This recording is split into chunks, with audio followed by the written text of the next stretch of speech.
Let's turn to the technicals now. The chart master has not one, not two, but seven charts that show a pullback could be coming. Cornerstone Macro's Carter Worth is over at the Plaza with all seven of those charts. Carter. All right, let's look. So let's talk about what could be what we just heard, a pullback, a dip, a sell-off of some kind. Look at the sequencing. You can see it optically clear, a series of higher lows and higher highs, but the sequencing calls for what would be a dip of some kind. So let's try to figure it out together. Take a look at the annotations here. This is a powerful move, and then we actually broke trend here a bit. This was a powerful move, and we broke trend. This was a powerful move, and we broke trend, and we have just started to break below this line. Now, the percentages are quite similar in terms of the advances and the declines. Take a look at the next slide. So, again, a big move. This is about an 8% sell-off. Another big move, an 8%. This was a big move and a 6%. What we might expect is something 4 to 5 or perhaps more. We just heard that maybe 7, what Joe was looking for. But the point is that the sequencing calls for not a higher here, but some form of give back, some answer to this overbought circumstance. So is it 4? Is it 7? Is it 10? Or is it the beginning of something much worse? But either way, betting for just higher and higher every day is not the bet that I would want to make.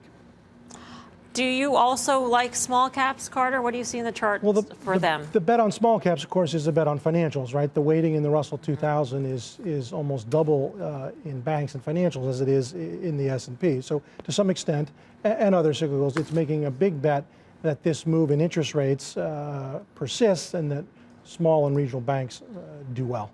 Okay. Carter, we're going to leave it there. Thank you. Wait a second. He's not coming. No Carter Worth? No. Wow.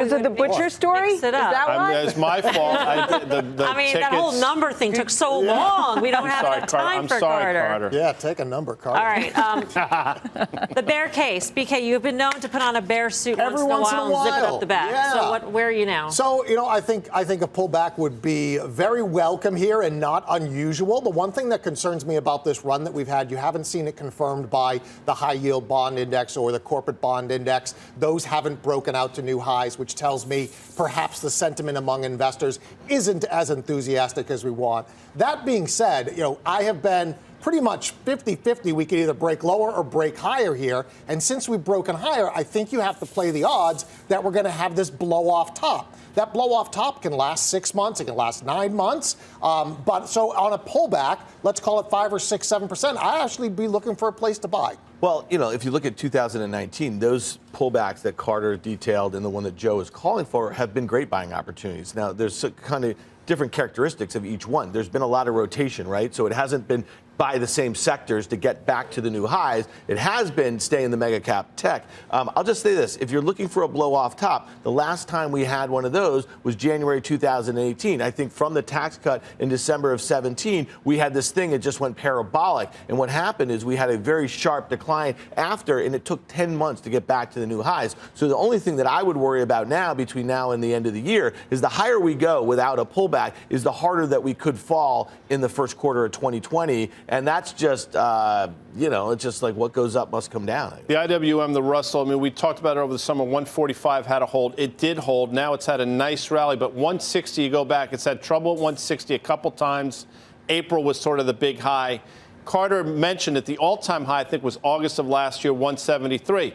I'm hard-pressed to believe in this environment we go there, but 160 now becomes huge resistance the same way 145 became support. If we fail there, which I think we will, I think the S&P will follow as it has for the last couple of years. How are you feeling about the markets after hearing this bear case laid out? I don't, I'm always long, so I have to be always long. I was far more nervous a couple of weeks ago. I think that earnings turned out to be better. So I know the market's a little bit higher. I always think time to buy protection.